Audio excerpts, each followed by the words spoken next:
तुमच्या जोडीदाराच्या किंवा पार्टनरच्या हातून चूक झाली आहे आणि त्या जोडीदाराच्या चुकीमुळे तुम्हाला त्रास होत आहे, तुमच्या मनाला त्रास होत आहे. जेव्हा तुम्ही जोडीदाराला समजवण्याचा प्रयत्न करता तेव्हा ते समजून न घेता तो जोडीदार तुम्हाला तुमच्याच चुका दाखवत आहे, वाद करत आहे, भांडण करत आहे. अशा वेळेस जोडीदाराला कसे समजवावे? बऱ्याच वेळा ते हट्टीपणा करतात, स्वतःची चूक मान्य करत नाही. त्यांना असं वाटतं की या सगळ्यामध्ये त्यांची काहीच चूक नाही आहे. अशा वेळेस त्यांना समजावणे कठीण होऊन जाते. नमस्कार, माझं नाव आहे पूनम आणि आपल्या या यूट्यूब चॅनलवर तुमचं स्वागत आहे.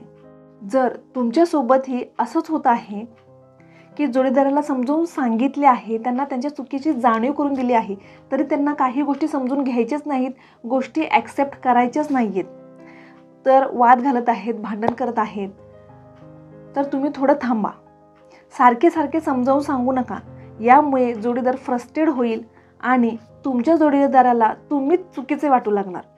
यामुळे तो विषय बंद करा, म्हणजे त्या विषयावर बोलणं बंद करा.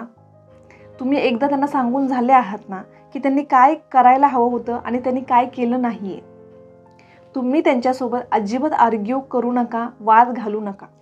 तुम्ही जर जोडीदारासोबत ब्लेमिंग टोनमध्ये बोललात, म्हणजेच दोष देणाऱ्या टोनमध्ये जर बोललात, तर ते त्यांची चूक कधीच मान्य करणार नाहीत. यासाठी तुम्ही त्यांची चूक मान्य करायची प्रोसेस आहे ही थोडी सोपी करावी लागेल.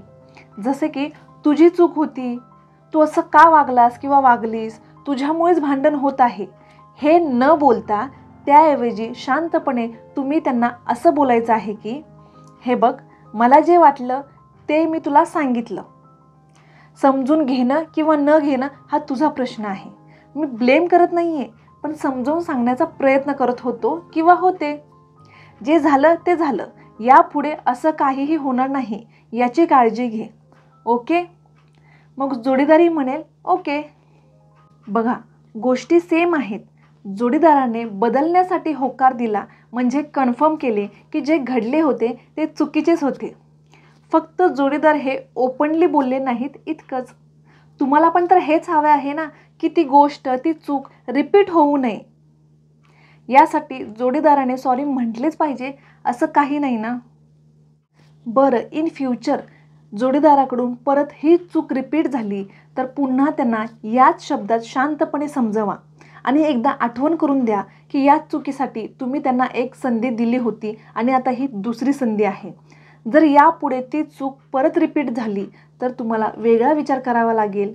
हे लास्ट टाईम आहे, हे मला नाही आवडत, प्लीज समजून घ्या. यानंतर तुम्ही पुन्हा स्वतःला समजवा, शांत व्हा आणि हा विषय बंद करा. यापुढे तुम्ही बघाल की तुमचा जोडीदार, तुमचा पार्टनर ती चूक रिपीट करणारच नाहीत.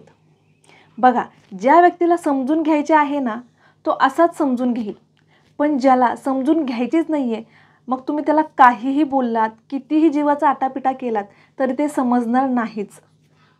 तुम्हाला जर जोडीदारामध्ये इम्प्रूव्हमेंट हवी आहे, सुधारणा हवी आहे, तर ही सिच्युएशन अशीच संयमाने हँडल केली पाहिजे.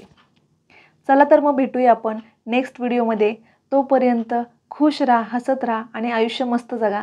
थँक्यू.